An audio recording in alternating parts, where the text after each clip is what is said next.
श्री कृष्ण गोविंद हरे मुरारी, हे नाथ नारायण वासुदेव। श्री कृष्ण गोविंद हरे मुरारी, हे नाथ नारायण वासुदेव।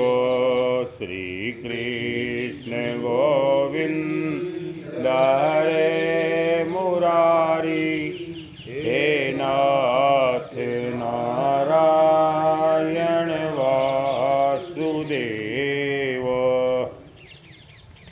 गजाननं भूतगणाधिसेवितं कपित्थजम्बूफलचारुभक्षणम् उमासुतं शोकविनाशकारकं नमामि विघ्नेश्वरपादपङ्कजं।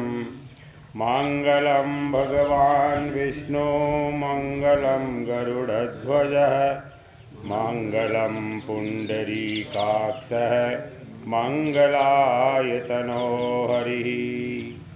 हरि ओम द्यौः शान्तिरन्तरिक्षं शान्तिः, पृथिवी शान्तिरापः शान्तिरोषधयः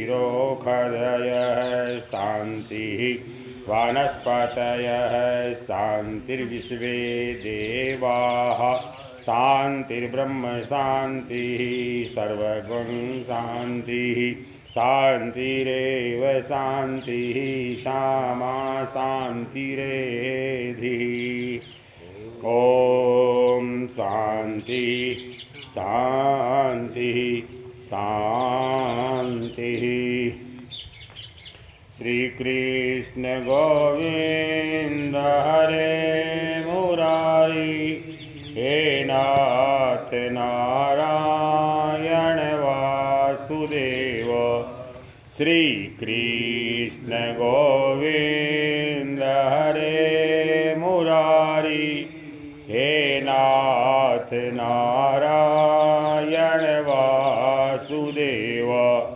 श्री कृष्ण गोविंद हरे मुरारी, हे नाथ नारायण वासुदेव। श्री कृष्ण गोविंद हरे मुरारी, हे नाथ नारायण वासुदेव।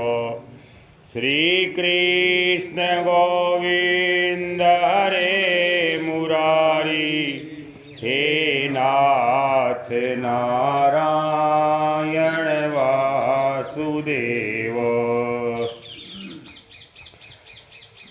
मेरा वचन कभी मिथ्या नहीं हो सकता, जो चाहे सो मांग ले तू।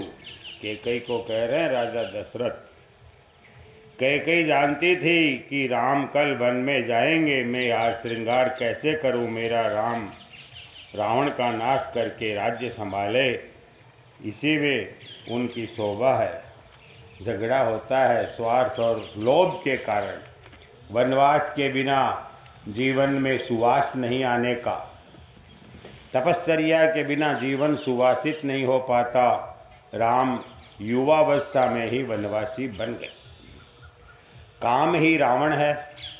यह रावण सभी को रुलाता है, सभी को रुलाए वही रावण है। रावण काम जीव मात्र को रुलाता है। ऐसे रावण को मारने के लिए तपश्चर्या द्वारा जीवन में सात्विकता प्राप्त कर लेनी चाहिए। कैकेयी की कुबुद्धि ही राम के वनवास के लिए कारणभूत है। कैकेयी ने प्रथम वरदान मांगा, भरत का राज्याभिषेक किया जाए। मंथरा ने कैकेयी से कहा था कि यदि तुम राम के वनवास की बात पहले कर दोगी तो राजा मूर्छित हो जाएंगे, और यदि उनकी मृत्यु होगी तो दूसरा वरदान बाकी रह जाएगा। दशरथ ने कहा, तेरी इच्छा ही है तो भरत का ही राज्याभिषेक करेंगे, अब दूसरा वरदान भी मांग ले। कैकेयी ने कहा तापस वेश विशेष उदासी। श्री राम जय राम जय राम, श्री राम जय राम जय राम, ये भी एक वज्रपात है।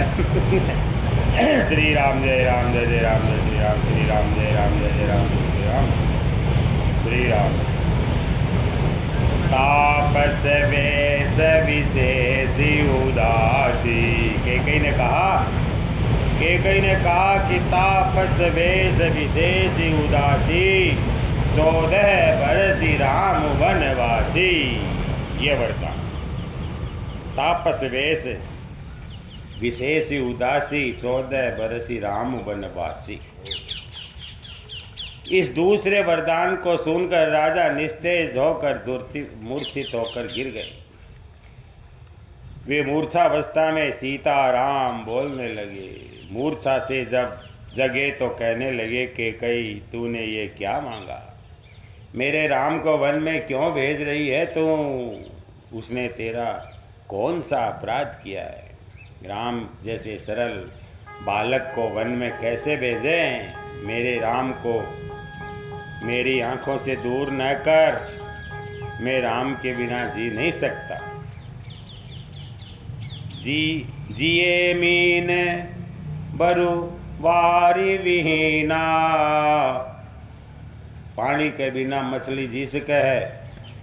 जिए मीन बरु वारी विहीना, मनि बिनु फन क्यों जिए दुख दीना। कहूँ सुभावन छल मन माही, जीवन मोर राम बिनु नाही। इसका अर्थ दिया है, संभव है कि मछली पानी के बिना जी सके या सर्प मणि के बिना दुखी दीन होकर जी सके, किंतु मैं साफ साफ कहता हूँ कि राम के बिना जीना मेरे लिए अशक्य है। मेरा जीवन राम दर्शन के अधीन है। अब मैं कुछ अधिक तो जीऊँगा नहीं। तुम्हें और मुझे लोग क्या कहेंगे? कैकेयी भरत का राज्याभिषेक चाहे किया जाए, किंतु राम को अयोध्या में ही रहने दो। मुझे लगता है कि तुझे बिना कहे ही राज्याभिषेक की तैयारी की जा रही है, अतः तो गुस्सा कर रही है। किंतु सच कहता हूँ कि कौशल्या ने मुझसे कुछ भी नहीं कहा। तो कैकेयी बोले कि कौशल्या और राम कैसे हैं वह मैं अच्छी तरह जानते हूँ। आप अपने वचन का पालन करने से क्यों कतराते हैं? आपकी रघुकुल रीति कहाँ चली गई? दशरथ ने कैकेयी को मनाने का बहुत प्रयत्न किया, विनती करी, किंतु वह कब मानने वाली थी। अंत में बड़े दुख से राजा दशरथ ने कहा, कैकेयी तेरा भी क्या दोष? मेरा काल ही तेरा रूप लेकर आया है। अब भी कहता हूँ कि मान जा। अपने राम के बिना मैं एक क्षण भी जी नहीं सकूँगा। किंतु कैकेयी अब निष्ठुर हो गई थी, वह नहीं मानी। दशरथ ने कहा, कलमुही हट जा मेरे सामने से। मुझे विश्वास है कि भरत कभी राजा बनने वाला नहीं है। 14 वर्ष के बाद राम ही राजा बनेगा। आज विधाता ही प्रतिकूल है। राम के राज्याभिषेक को देखने के लिए मैं जीवित नहीं रह पाऊंगा। राजा दशरथ भगवान सूर्य नारायण को मनाने लगे। आज की रात बस कभी समाप्त ही न हो पाए तथा राम को वन में जाना न पड़े। वे शिवजी से भी प्रार्थना करने लगे, हे शंकर भगवान, राम को प्रेरणा दीजिए कि मेरी आज्ञा क्या वह उल्लंघन करे और वन गमन न करे। प्रातःकाल हुआ, राजा जगे ही नहीं। मंत्री सुमंत आए। उन्होंने कैकेयी के राजमहल में आकर देखा तो दशरथ जी मूर्छित पड़े थे। वे समझ गए कि कैकेयी ने कुछ कपट किया है। उन्होंने कैकेयी से कहा, महाराज क्यों अब तक जगे नहीं है? कैकेयी ने गुस्सा करके कहा, मैं कुछ नहीं जानती। सारी रात राम राम करते रहे हैं, तो राम से ही जाकर पूछो। तब सुमंत ने राम के पास जाकर कहा कि पिताजी तुम्हें याद कर रहे हैं। राम ने कैकेयी के आवास में जाकर पिता की स्थिति देखी और कैकेयी से पूछा, क्या हो गया मेरे पिताजी को? मुझे समाचार क्यों नहीं भेजा गया? कैकेयी बोली, क्या बताऊं मैं तुम्हें, अपने पिता के दुख का कारण तुम ही हो। मैंने उनसे 2 वरदान मांगे, वे पहले से ही वचनबद्ध हो गए। वरदान सुनते ही वे अचेत हो गए। वरदान सुनकर रामचंद्र ने माता को प्रणाम किया और कहा, माता कैकेयी, तुम मेरे लिए कितना पक्षपात करती हो। मैं वन में ऋषि मुनियों के सत्संग का लाभ हो, मुझे वन में ऋषि मुनियों के सत्संग का लाभ हो और मेरा कल्याण हो, इसी हेतु से तुम मुझे वन में भेज रही हो। भारत से भी अधिक प्रेम तुम मुझसे कर रही हो। कैकेयी की निष्ठुरता की तो कोई सीमा ही नहीं। राम शब्द सुनते ही दशरथ की आंखें खुल गई। राम ने प्रणाम किया तो दशरथ ने उन्हें बाहों में भर लिया। राम, मुझे छोड़कर कहीं नहीं जाना। रामचंद्र जी पिताजी को धीरज देते हुए समझाने लगे, आप तो धर्म धुरंधर है, आपको कौन क्या समझा सकता है। 14 वर्ष का समय तो अत्यंत शीघ्र ही बीत जाएगा और आपके दर्शन के लिए मैं वापस आ जाऊंगा। आपके आशीर्वाद से वन में मेरा कल्याण ही होगा। मुझे तो बड़ा आनंद है कि मेरा प्रिय भाई राजा होने जा रहा है। वहाँ से अब रामचंद्र जी कौशल्या के पास आए। माता का दिल भर आया। सुंदर आसन पर बैठलाकर बला उतारी और कहने लगी, अच्छा ही हुआ कोई तू आ गया। आज तो तेरा राज्याभिषेक होगा। वशिष्ठ जी राज तिलक करेंगे। राजसभा में अधिक समय रहना पड़ेगा, सो भोजन कर ले। रघुनाथ जी ने गंभीरता से माता से कहा कि पिताजी ने भरत को अयोध्या का राज दिया है और मुझे वनवास। कौशल्या ने सारी बात सुनी तो वह दुख से स्तब्ध सी हो गई। ऐसी बातें उसके हृदय में बाणों की भांति चुभ गई। उसे जो दुख हुआ उसका वर्णन शब्दों में कैसे किया जा सकता है। कहीं न जाय कछुर हृदय विषादु, इतनी लाइन दी है। किंतु कौशल्या ने अपने को संभालते हुए कहा, भरत राजा बने, तू वनवासी बने, ये तो ठीक है, किंतु तेरे जाने के बाद पिताजी का क्या होगा।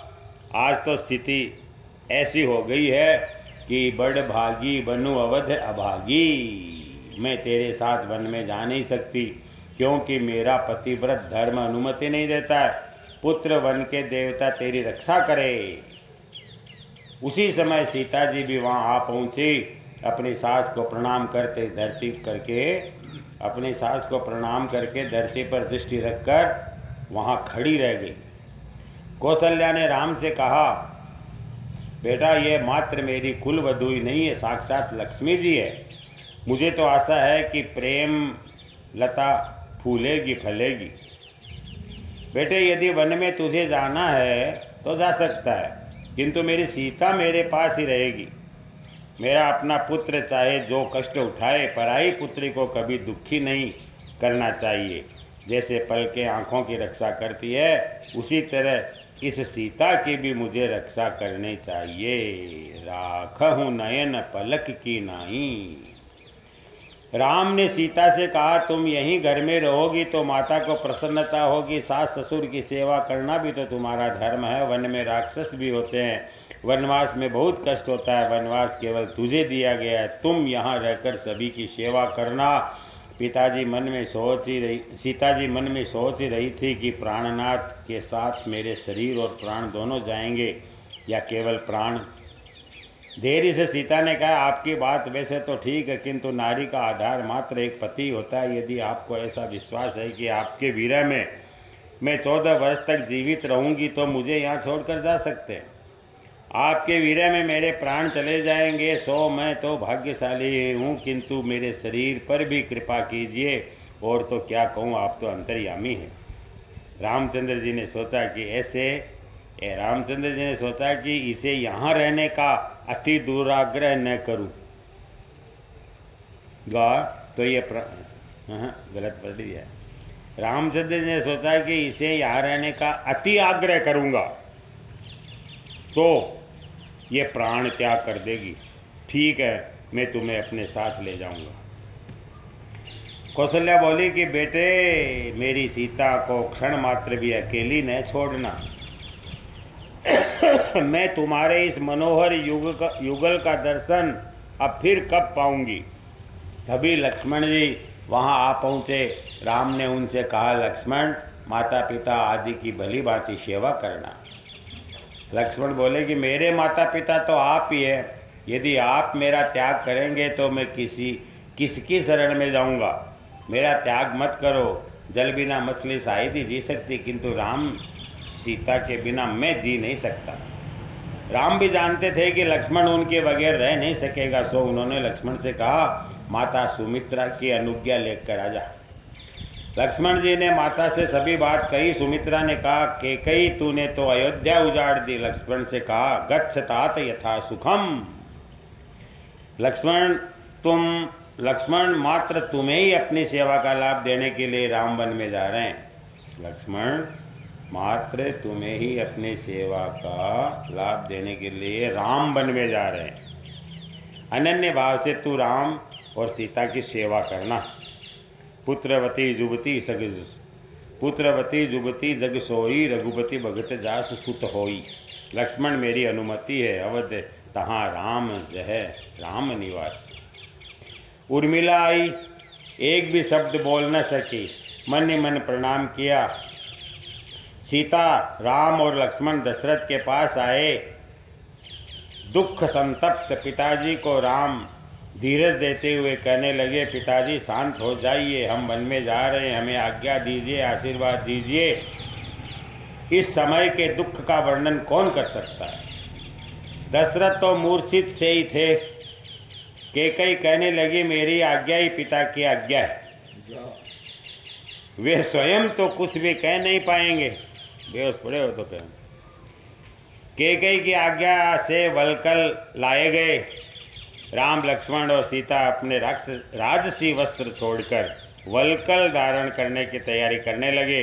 इतने में वहाँ वशिष्ठ जी आए। उन्होंने सीता जी का वलकल छीन लिया और कैकेयी से कहा, तुमने राम को वनवास दिया है, सीता को नहीं। सीता तो हमारी राज्य लक्ष्मी है। अयोध्या की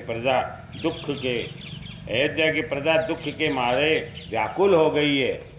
राम ने जनता से कहा, मेरे माता पिता की सेवा करो, जो उनकी सेवा करेगा वही मुझे प्रिय है। वशिष्ठ जी आप सबकी रक्षा करेंगे। किंतु प्रजा तो कहने लगी, जहाँ हमारे राम होंगे वहीं हम भी होंगे। राम, लक्ष्मण, सीता ने वन की ओर प्रयाण किया। सुमित्रा ने कहा कि राम तो गया और साथ साथ अयोध्या भी उजाड़ता गया।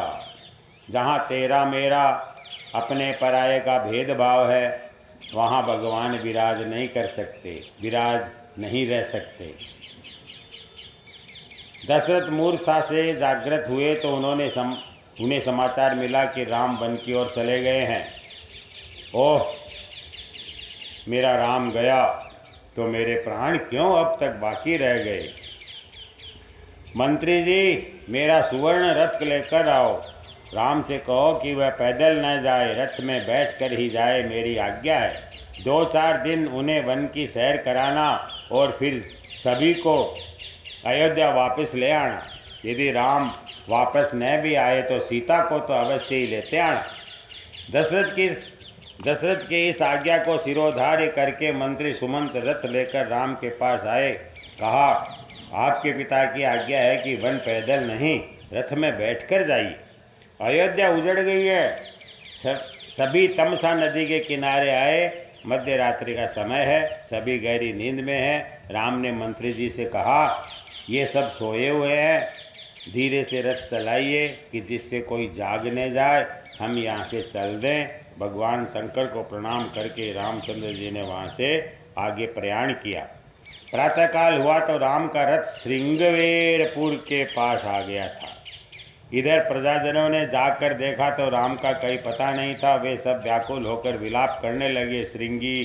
श्रृंगवेरपुर के राजा को राम के आगमन का समाचार मिला। गुहक वहाँ आए। प्रभु ने गुहक का स्वागत किया। गुहक ने रामचंद्र जी से निवेदन किया कि मेरा राज्य आपका ही राज्य है, मेरे यहाँ पधारिए, मेरे नगर को पावन कीजिए। रामचंद्र जी ने कहा कि 14 वर्ष तक मैं किसी भी नगर में प्रवेश नहीं कर सकता। एक दिन व्रत किया और दूसरे दिन फलाहार। रामचंद्र जी मंत्री से कहने लगे, अब आप अयोध्या वापस लौटें। विपत्ति के समय विपत्ति के समय में भी महापुरुष धैर्य रहित नहीं होते। मेरे पिताजी से मेरा प्रणाम कहना। सुमंत सीता जी को तो मेरे साथ भेज दीजिए। सुमंत बोला कि सीता जी को तो मेरे साथ भेज दीजिए। सीता जी दशरथ जी का बड़ा आधार होगी। सीता जी दशरथ जी का जीने का बड़ा आधार होगी। सीता जी बोली कि मंत्री जी मैं नहीं जाऊँ। मैंने जनकपुरी का वैभव भी देखा है और अयोध्या का भी देख लिया है। मैं तो वही रहूँगी जहाँ मेरे पति को रहना है। सुमंत अकेले ही लौट गए। राम ने राजा गुहक से वटवृक्ष का दूध मंगवा कर केस में डाला और जटा बनाई। रघुनाथ जी तपस्वी हो गए। गुहक यह देख न सके और मूर्छावश धरती पर जा गिरे। गंगा पार करनी थी तो गंगा किनारे आए। लक्ष्मण जी ने केवट को पुकारा और पूछा, क्या तू हमें पार ले जाएगा? केवट अपनी नौका में से ही कहने लगा, मैं तुम्हारा मर्म जानता हूँ। लक्ष्मण जी बोले, अरे भाई कौन सा मर्म जानता है तू? केवट बोला, राम के चरणों की धूलि के स्पर्श से पत्थर की अहिल्या सजीव हो गई। मेरी नौका तो लकड़ी की है। रामचरण स्पर्श से मेरी नौका भी यदि स्त्री बन जाए तो मैं अपने कुटुंब का परिपालन कैसे करूँगा और इस दूसरी स्त्री का क्या करूँगा? यदि मेरी नौका में आप बैठना ही चाहते हैं तो पहले मुझे रामचंद्र जी के चरण धोने की अनुमति दीजिए। उनके चरण धोकर धूली साफ करने के बाद ही मैं उन्हें अपनी नौका में बैठने दूंगा। केवट के प्रेम पूर्ण वचन से रघुनाथ जी को प्रसन्नता हुई। उन्होंने केवट को अपने पास बुलाया। वह लकड़ी का बर्तन लेकर आया और कहने लगा कि मेरी इच्छा है कि आपके चरण पखारूं। रामचंद्र जी सोच रहे हैं कि मेरे पाँवों के दोनों स्वामी तो यहाँ ही हैं। अब तीसरा आ गया। वशिष्ठ जी ने न्याय किया था, निर्विकारी लक्ष्मण दक्षिण चरण की सेवा करेगा और सीता जी वाम चरण की। केवट भाग्यशाली था, वह दोनों चरणों की सेवा कर सका। वाह! गंगा जल से दोनों पांव पखारने लगा। बड़ी लगन से पांव पखारे और कहा कि मेरी इच्छा पूर्ण होने दीजिए, पहले फिर आपकी इच्छा पूरी करूँगा। जिन चरणन की चरण पादुका भरत रयो लवलाई। सोई चरण केवट धोई लीने तब हरि नाम चलाई। यह भजन रामचरण सुखदाई है। भजरे मन भज मन राम चरण सुखदाई। बहुत जोरदार भजन तुलसीदास जी का बनाया हुआ है। यह केवट पूर्व जन्म में क्षीर समुद्र में कच्छप था। वह नारायण की चरण सेवा करना चाहता था। लक्ष्मी जी और शेष ने अनुमति नहीं दी थी।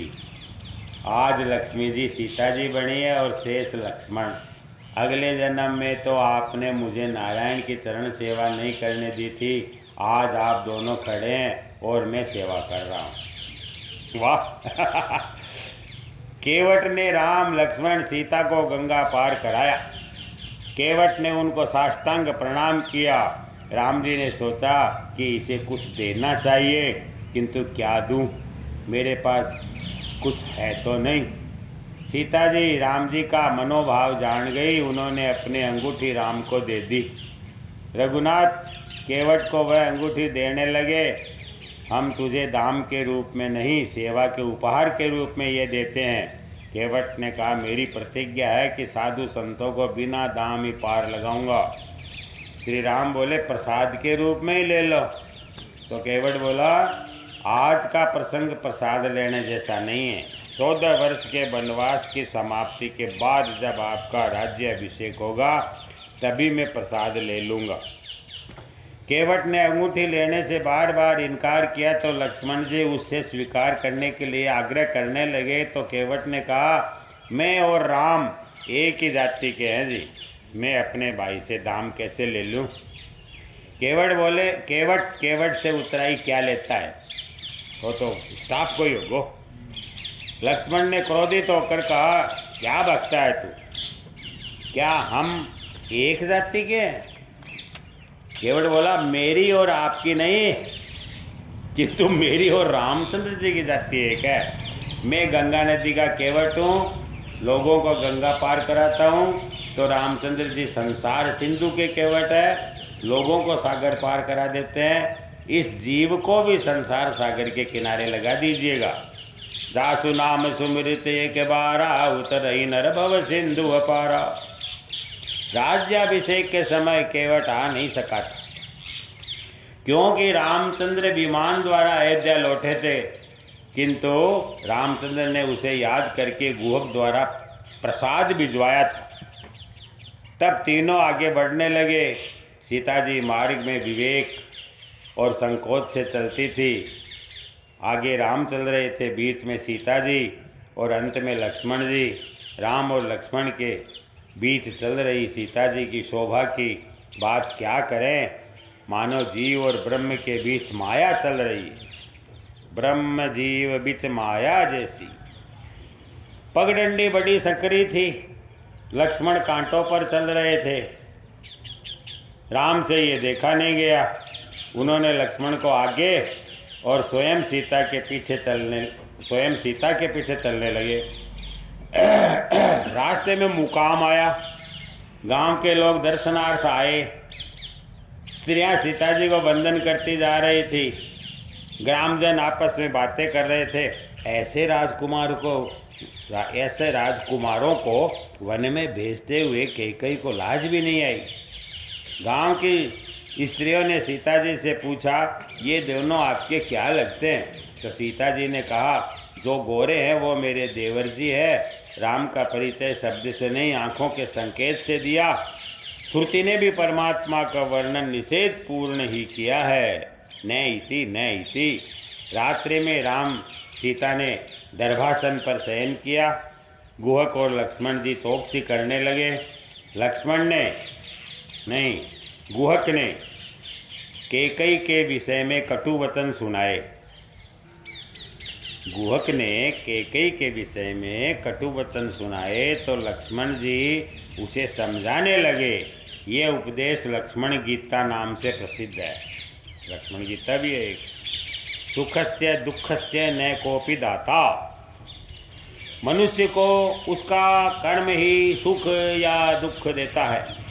इस सृष्टि का आधार ही कर्म है। इसी कारण से ज्ञानी महात्मा किसी को भी दोषी नहीं मानते। सब सर्वोच्च बात है। रामचंद्र जी स्वेच्छा से ही वनवासी बने हैं। सीताराम के चरण बिंदु का नित्य स्मरण ही परमार्थ है। सखा परम परमारथु एहु, मन क्रम बचन राम पद नेहु। सुख दुख का कारण तो अपने अंदर ही खोजे, वह संत है। ज्ञानी पुरुष सुख दुख का कारण बाहर नहीं खोजते। मनुष्य के सुख दुख का नाता बाहर जगत से कोई नहीं है। यह कल्पना ही भ्रामक है कि मुझे कोई सुख दुख दे रहा है। ऐसी कल्पना तो अन्यों के प्रति वैर भाव जगाएगी। वस्तुतः सुख या दुख कोई दे नहीं सकता, ये मन की कल्पना मात्र है। सुख दुख तो कर्म का ही फल है। सदा सर्वदा मन को समझाओ कि उसे जो सुख दुख का अनुभव हो रहा है ना, वह उसी के कर्मों का फल है। कौन काहू सुख दुख कर दाता, निज कृत कर्म भोग सब भ्राता। राम तो परमानंद स्वरूप है।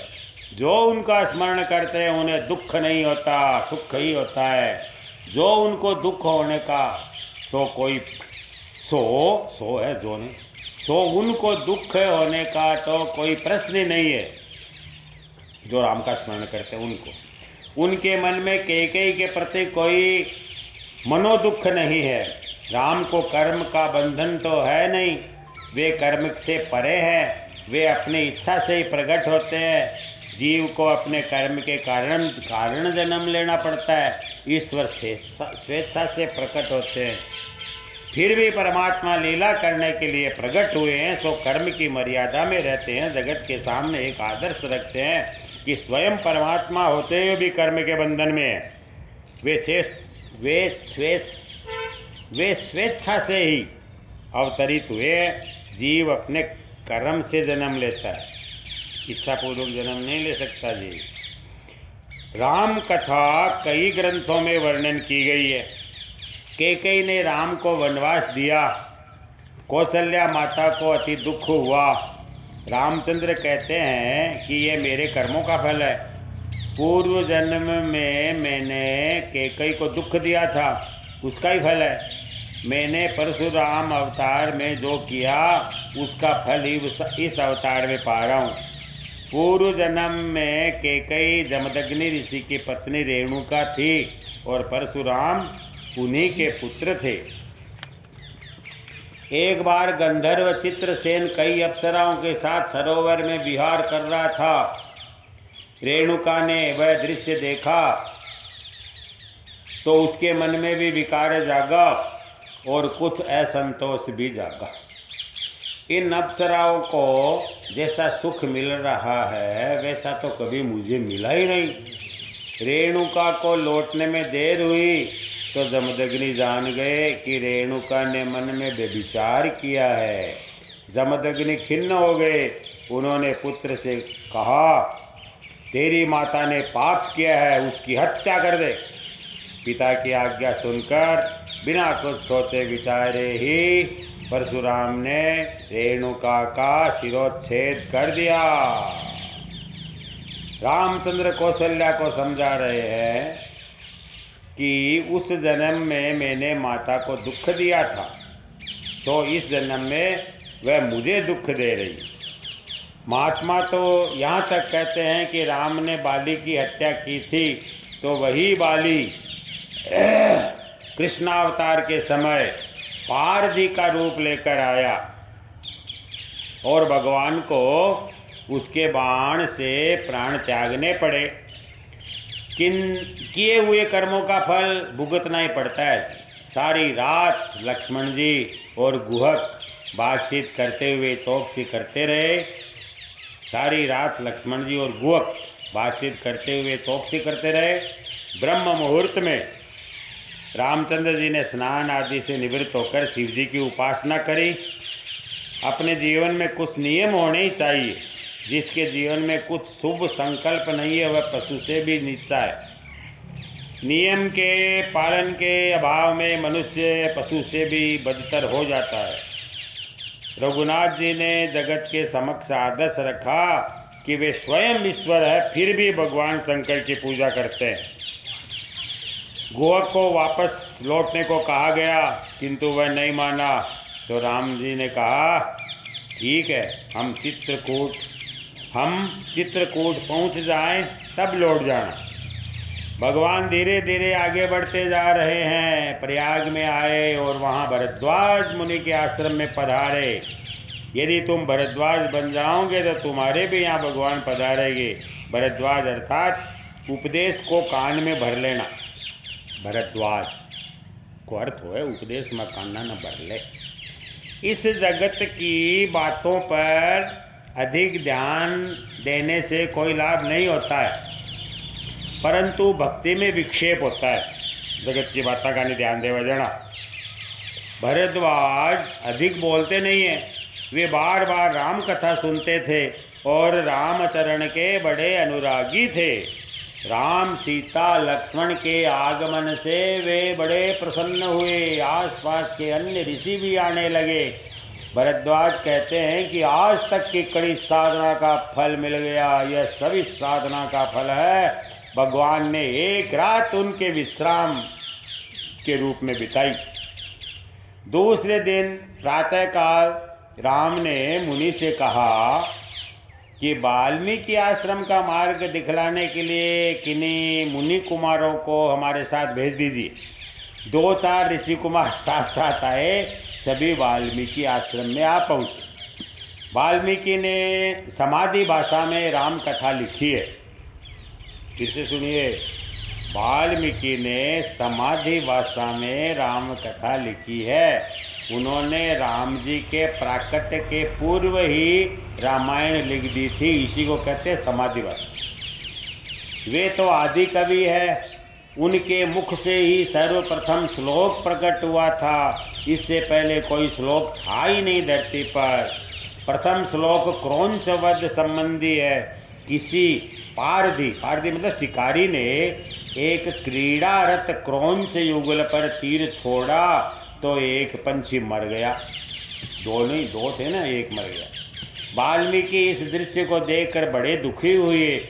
उन्होंने उस शिकारी को शाप दे दिया। इस श्लोक के दो अर्थ है, एक सामान्य और दूसरा राम संबंधी। वाल्मीकि आश्रम में श्री राम, जानकी और लक्ष्मण पधारे। श्री राम ने वाल्मीकि से कहा, आप तो त्रिकालदर्शी है। वाल्मीकि बोले, यह तो सत्संग का फल है। राम बोले, पहले कथे तीनों काला जानो। तो वाल्मीकि बोले कि यह तो सत्संग का फल है। पहले मैं भी भील था तो लोगों को लूटता रहता था, कुटुंब को निभाने के लिए पापाचार करता था। नारद जी के सत्संग ने मेरा जीवन बदल दिया। एक बार नारद जी मार्ग में मिल गए तो मुझसे पूछा, तू किसके लिए पाप कर रहा है? मैंने कहा कि अपने कुटुंब के लिए। नारद जी, क्या तेरे कुटुंब के सभी लोग भी तेरे इस पाप के भागीदार हैं? मैंने कहा, क्यों नहीं, वे सब मेरे पाप के भागीदार हैं। नारद जी बोले, तू अपने घर जा और सभी से पूछ कि क्या वे भी तेरे पाप में हिस्सा लेंगे। मैंने अपने घर जाकर पत्नी संतान से कहा, तुम सब के लिए मुझे अत्याचार और पाप करना पड़ता है, तो तुम सब भी मेरे पाप के भागीदार हो, ठीक है ना? तो उन सभी ने कहा, हम क्यों बने भागीदार? जो पाप करे उसे पाप के फल भुगतने पड़ेंगे, हमें क्या लेना देना है तुम्हारे पापों से, ऐसे बोलिए। तो मेरी आंखें खुल गई वाल्मीकि की। उन सब पर मुझे ग्लानि हो गई। मेरा मोह, मेरा भ्रम अब नष्ट हो चुका था। मैंने नारद जी के समक्ष सारी बात कह सुनाई तो उन्होंने मुझे राम राम का मंत्र दिया, किंतु मैं पापी और अनपढ़ था। मेरे मुंह से राम राम के बदले मरा मरा शब्द निकलता रहा। राम नाम का जप ठीक से नहीं कर सका, मैं तो उल्टा ही जप करता रहा, किंतु प्रभु ने मुझ पर कृपा की और मेरा उद्धार किया। सोई जाने ही दई देहु जनाई, जाने तो तुम्हें हो जाई। आप कृपा करके जिसे अपने स्वरूप का ज्ञान कराते हैं वही आपको जान सकता है। आपको जानने के बाद वह भी आपका ही स्वरूप बन जाता है। तुलसीदास जी ने रामायण में पूर्णाद्वैत का वर्णन किया है। पूर्णाद्वैत का वर्णन किया है। आगे भगवान और भक्त में कोई भेद ही नहीं रह जाता है। इसको कहते हैं पूर्णाद्वैत, पूर्ण जोड़ अद्वैत। रामचंद्र जी ने वाल्मीकि जी से कहा, हम वन में रहना चाहते हैं, हम कहाँ रहें? हमें कोई अच्छा सा स्थान बताने की कृपा कीजिए महाराज। वाल्मीकि बोले, वैसे तो आप कहाँ नहीं हैं, जहाँ आप न हो ऐसा एक भी स्थान कहीं है ही नहीं। आप तो सभी स्थान में है, आप तो भक्तों के हृदय में भी है। निम्नलिखित चौपाइयों में बताए गए लक्षण आप में आएंगे तो भगवान आपके हृदय में भी वास करेंगे। डोगरे जी कह रहे हैं कि नीचे चौपाई पढ़ेंगे अभी। निम्नलिखित चौपाइयों में बताए गए लक्षण आप में भी आएंगे तो भगवान आपके हृदय में वास करेंगे। सुनिए। जिनके श्रवण समुद्र समाना, कथा तुम्हारी सुभग सरिनाना। भरहि निरंतर होहिन पूरे, तिनके ही तुम कह गृह रूरे।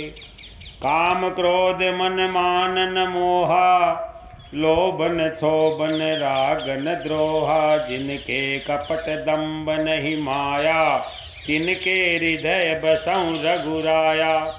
सबके प्रिय सबके हितकारी, सुख दुख सरिस प्रशंसा गारी। सब समान। कहीं सत्य प्रिय वचन विचारी, जागत सोवत शरण तुम्हारी। तुम ही छाड़ गति दूसरी नाही, राम बसऊं तिनके उर माही। जननी समझानहि पर नारी, धनु पराव विषते विष भारी।